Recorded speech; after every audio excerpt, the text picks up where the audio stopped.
Bu videoda qanday qilib Google Maps'dagi atigi bitta link orqali Brilla degan nomli yangi AI bilan mana bu veb-saytni qanday qilib yasaganimni ko'rsataman.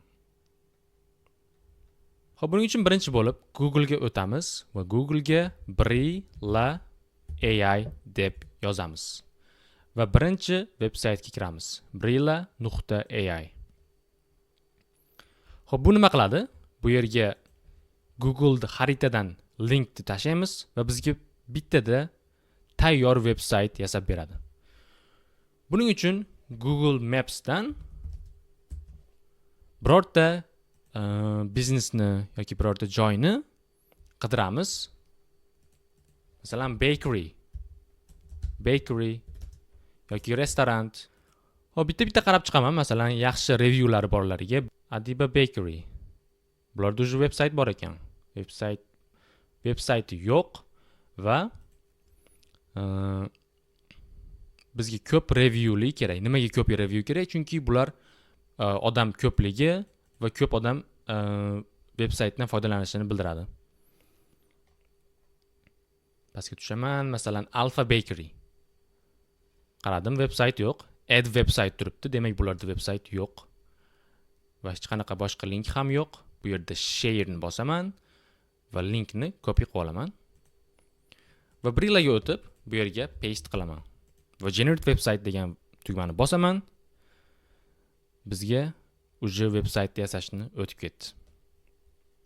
Hali o'tmabdi. Sign in to generate website. Birinchi sign in qilishimiz kerak.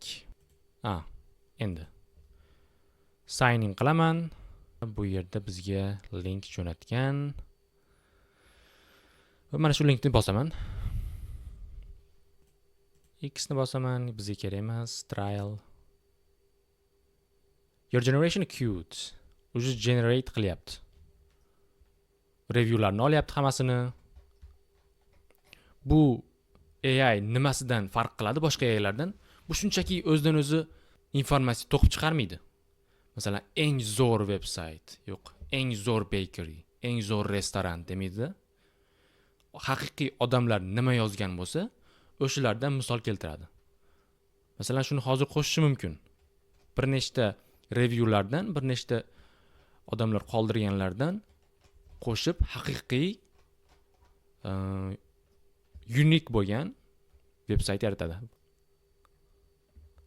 Va veb-saytimiz tayyor. Xo'p, hozir bu yerda linki bor. Linkidan ochib qarasam bo'ladi. O'zbekcha qilaman. Translate. Haqiqiy koreys restorani, cheksiz garnirlar va Bangkokning o'ziga xos taomlari. Xo'p, yo'nalish. Men uni Toshkentda qidirishni davom etishimning sababi. Va bu yerda har xil odamlardan nega bu yerda tanlaganligi, ko'p tilli muloqot va rasmlar, ommabop menyu, kimchi sho'rva, Bangkok va hokazo, qo'shimcha menyu, maxsus nimadir. Xo'p, ya'ni haqiqiy ma'lumotlar beryapti. Ya'ni boshqa AIlardan, boshqa veb-sayt yasaydigan AIlardan boshqacharoq. Bu yerda va oxirida bizda Google Maps qayerda joylashganligi. Tekinga bitta veb-sayt yasashingiz mumkin. Websites bitta. Lekin hostingi brilla.ai bo'ladi. O'zingizni .uz, .com deb qilmoqchi bo'lsangiz, to'lashingiz kerak $9. Va $9 oyga to'lasiz, siz 3 ta veb-sayt yarata olasiz. Bu Pro versiyasi ekan. Agency versiyasida esa $29 va 30 ta veb-sayt yaratishga ruxsat beradi. Agar siz o'zingizni biznesingizga yaratmoqchi bo'lsangiz, shunchaki tekindan foydalaning. Agar siz agentство bo'lib boshqalarga veb-sayt yasab bermoqchi bo'lsangiz, 30 ta veb-sayt yasa olasiz $29 oyiga. Shunday qilib Brilla AI ni foydalanishingiz mumkin.